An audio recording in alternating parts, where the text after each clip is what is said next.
Well, hello, welcome again. My name is BJ Murphy, publisher of Neuse News, neusenews.com. Again, we're back with another candidate interview. Looking forward to introducing our guests here in just a moment. But don't forget, early voting runs all the way from October 15th to October 31st, and Election Day is Tuesday, November 3rd. And don't forget, Tuesday, November 3rd at 7:30 right here on our Facebook channel, we will have a live general election results show. Our entire Neuse News team will be here. We'll have graphics. We'll show you all the winners. We'll kind of give you updates from the absentee ballots, one-stop ballots, all the way up until we have declared winners that evening. Sometimes that's a little late. Sometimes we have to declare them later, but we will follow that action live with you that evening on Tuesday, November 3rd. And one of the candidates running for office to retain a seat is Mr. Merwyn Smith, running for one of the at-large seats on the Lenoir County Board of Education. Welcome, sir. Thank you for coming. Yeah, thank you for having me, VJ. And I want to thank you again for the accommodations of the social distancing. Very thoughtful. Appreciate that. All right, you're welcome. And so tell us a little about you and why you're running for this seat. Well, there's not a whole lot to tell about me other than I am a parent also of two children at the early college, high school. And I formerly was employed with the Lenoir County Public Schools as a safe school and dropout prevention coordinator. And I've been on the board now for 8 years.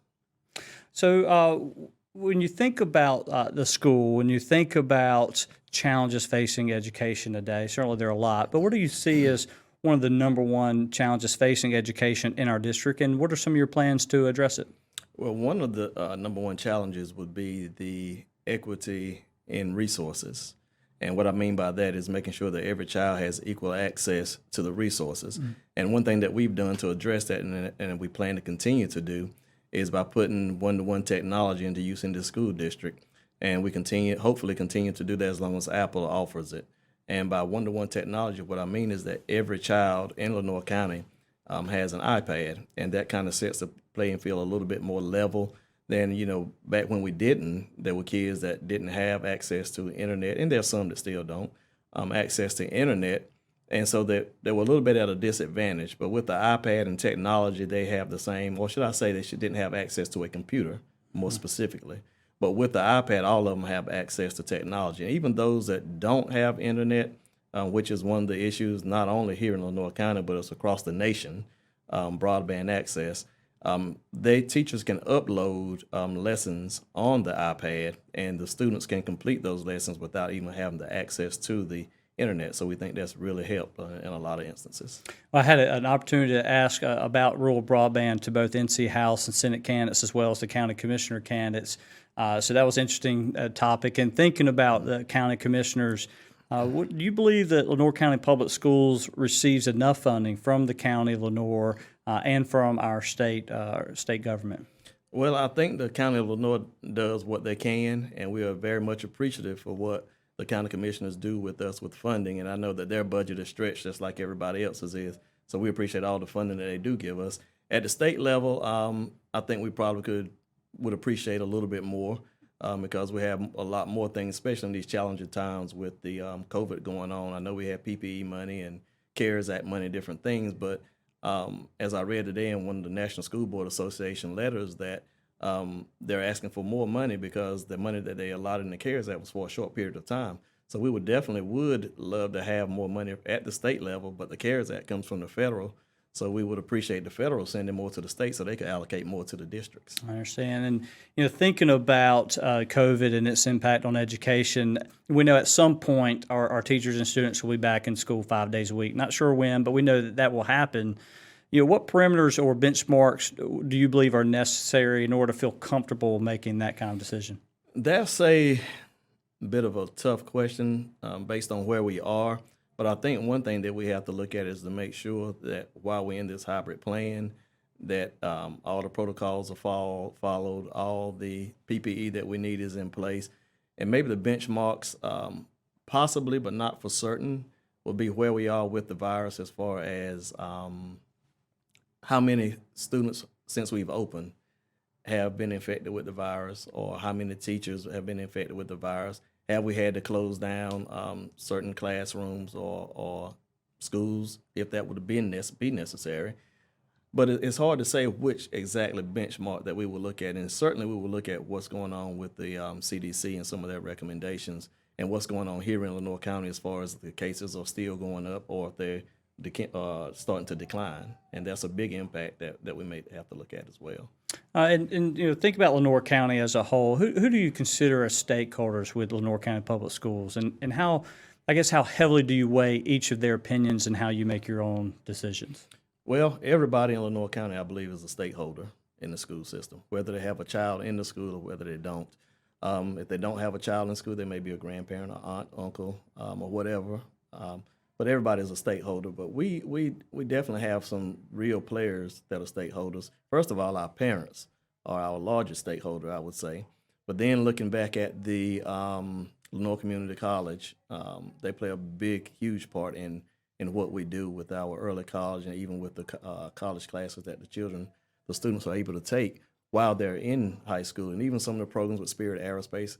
The whole community is a stakeholder in this. And in weighing my decisions, I try to talk with some of the stakeholders from different areas, parents, some of the community leaders, and gauge their opinion on where they think we are and some of their ideas on what they think we should do.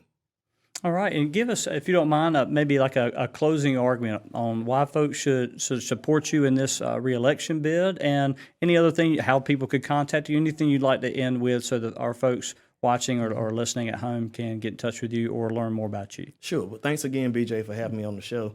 Well, I think you should vote for me because, first of all, I have a stake. I'm a parent first. And I want you to understand that every decision that I make also impacts my household as well as it does everybody else's. I've also, like I said, worked in the school system as a safe school and dropout prevention coordinator for about 3.5 to 4 years, somewhere in that area. And during my tenure as the dropout prevention coordinator, we decreased the dropout rate by 43% within those 3 to 4 years. So I do have some experience with the school system. Safe schools, I was able to go into schools and kind of see the safety issues. And even now with COVID, I still have a little bit, researching and looking at that, kind of see the impact that that's having now with the kids back in school, those that have chose to, we can kind of gauge where they are. And I think my experience on the board plays a big part of it as well. And I want people to understand, if you've never been in a position where you have to make decisions that impact so many people's lives, you really don't understand. Like I said, unless you walked in our shoes, you really don't understand. Those decisions are not made lightly. And I'm saying that to say that everybody's not going to agree with every decision that is made, but we do try to make the best decision, what we feel is in the best interest of the children. So again, if you vote for me for the Lenoir County Public School Board of Education at large, I've continued to serve. I've served for these 8 years, and I haven't had any complaints until recently.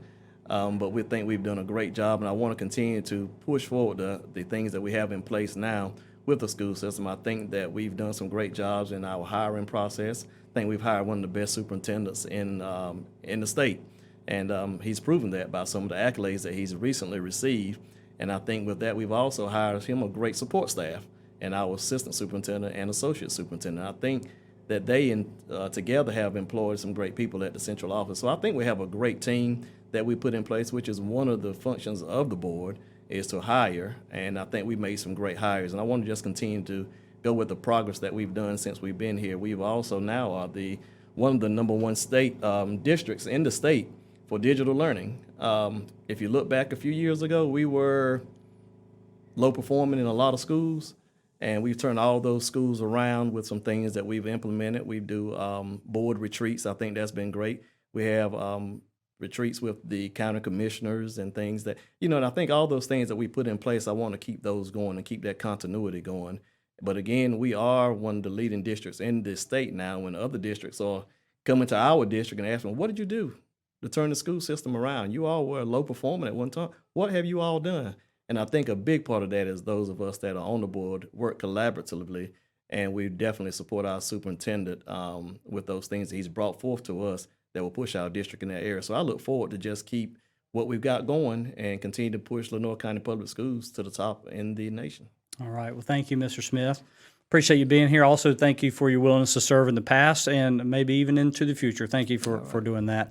Also want to say a thank you to everybody who's watching. Please don't forget to go out and vote. Early voting is from October 15th through October 31st, and Election Day is Tuesday, November 3rd. It's a big election. We'll make sure you exercise your right to vote. And on Tuesday, November 3rd at 7:30, go ahead and put in your calendars.